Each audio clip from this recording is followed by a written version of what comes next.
এবার আর শেষ রক্ষা হবে না। বরবাদ যারা পাইরেসি করেছেন তাদের এবার আর শেষ রক্ষা হবে না। এতদিন আমরা বরবাদ সিনেমার প্রডিউসারের উপরে কিছুটা মনে ক্ষুণ্ণ ছিলাম, কেন তিনি আইনি পদক্ষেপ নিচ্ছেন না, কেন তিনি এ ব্যাপারে কিছুই করতেছে না। বরবাদের মতো সিনেমা, যে সিনেমা দিয়ে আমরা 100 কোটি টাকার ক্লাবে পৌঁছাবো চিন্তাভাবনা করেছিলাম এবং সেটা খুব কাছেও ছিল, ঠিক সেই সময় বরবাদ বাংলাদেশ থেকে এইচডি প্রিন্ট পাইরেসি হয়ে যায়। তো এই পাইরেসি হয়ে গেছে অলমোস্ট প্রায় 1 সপ্তাহের মতো হয়ে গেছে, কিন্তু এই সিনেমার যিনি প্রডিউসার শাহরিন আক্তার সুমি এবং মিস্টার আজিম সাহেব, তারা আসলে কোনো পদক্ষেপ নিচ্ছিলেন না। কেন নিচ্ছিলেন না এ নিয়ে সাকিবিয়ানদের প্রশ্ন ছিল, আমাদের মনেও একটা ছোটোখাটো ক্ষোভ ছিল।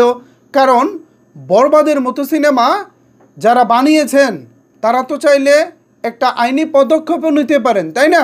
আমরা তো চাই এই প্রডিউসারটা আমাদের ইন্ডাস্ট্রিতে থাকুক, কারণ এমন হিম্মতওয়ালা প্রডিউসার আমাদের ইন্ডাস্ট্রিতে ভাই এই মুহূর্তে দ্বিতীয়টা নাই।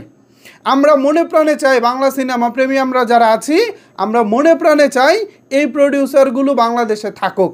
এনারা থাকলে আজকে হয়তো বরবাদ 16 কোটিতে হয়েছে, ভবিষ্যতে তাদের পরবর্তী সিনেমা 20 কোটিতে হবে, সেটাও যদি ভালো ব্যবসা করে তারপর 30 কোটিতে হবে। এভাবেই তো আমাদের ইন্ডাস্ট্রি ডে বাই ডে এগিয়ে যাবে।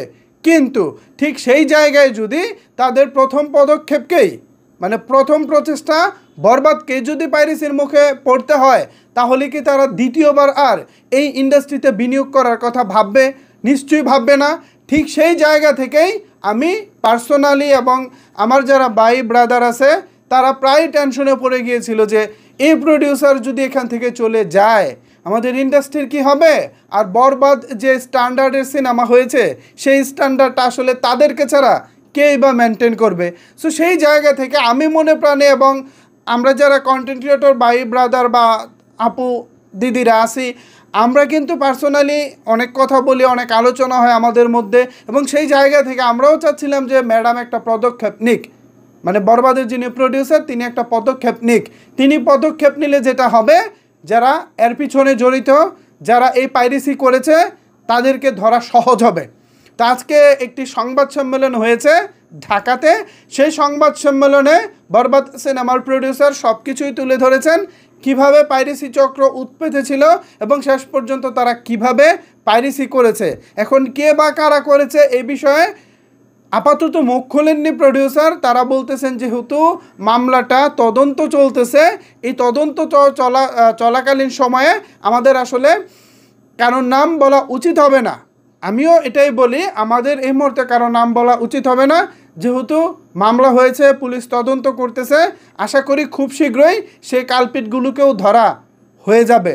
তখন হচ্ছে তাদেরকে একেবারে পিঠের চামড়া যেন না থাকে সেই ব্যবস্থা করা হবে।